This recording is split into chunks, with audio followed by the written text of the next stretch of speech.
Well, hello everyone. My name's Margot, and I operate in the property industry, and I decided to start a channel that covers topics that we ordinarily don't talk about at a Sunday braai or, over lunch with our friends or colleagues. Topics that concern you because you either own a house, you do rent an apartment, or you have some properties on a portfolio as a means of income, perhaps even, which in that case, of course, you'd be talking about property a lot more. But for the average Joe, I find that people in general just aren't that well informed. I've even given it some thought around which topics to cover first, and I thought let's start the first episode on kind of where we are at the moment in our South African property market. We definitely have been hearing a lot of people say we're in a buyer's market, which is not a surprise to anyone anymore, I hope. So that basically means that there's supply and demand, just like any other industry and sector. And at the moment, we've got a big supply of houses, properties for sale, and we do not have enough buyers, or at least the buyers have too many things to choose from. I think also with our political and economic climate, things have been stagnating a bit, and prices definitely in property have been dropping, whether it's been with sales or rentals even. Your rental market, there's been a couple of articles that I've read where it just hasn't looked the brightest at the moment. However, that's if you are a landlord or a seller. If you are a buyer, then we've got lots of good news for you. First of all, the article I want to discuss today, the headline read, banks are approving home loans at an all-time high. It's the highest it's been in the last 12 years. So that should say something. People are, in other words, getting to financing property easier than they have ever before in the last 12 years. And this is despite the weak economic fundamentals in the negative house price growth. Got some notes.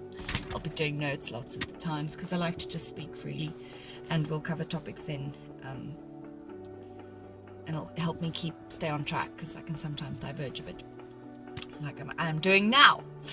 Back to that.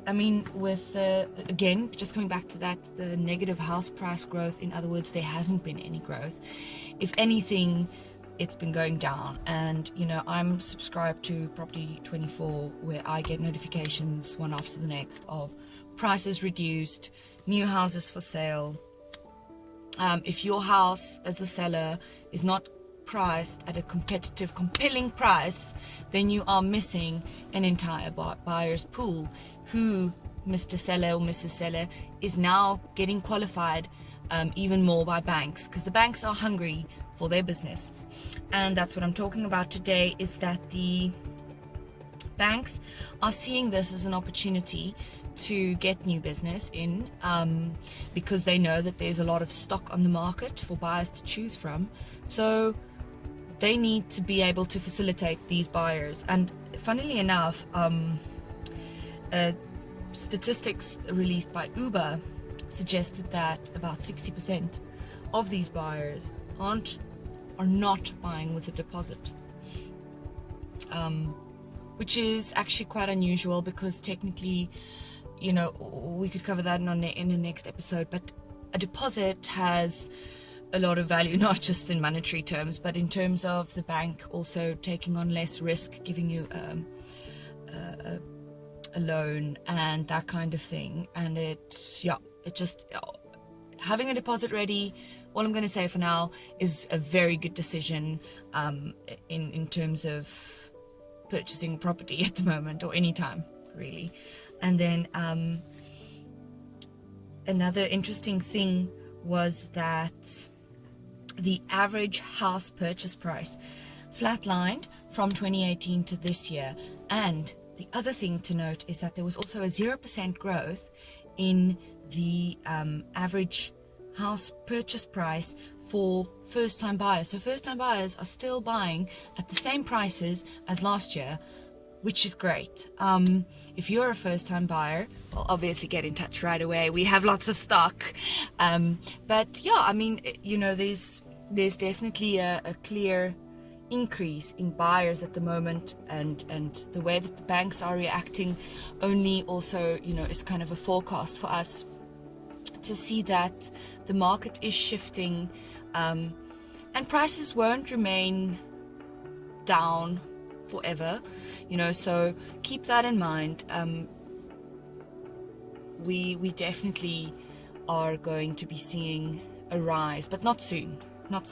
The buyer's market this cycle should last for another 2 to 3 years, so but stay tuned. It gets interesting in the property market. I think that's what I enjoy about my job as a agent.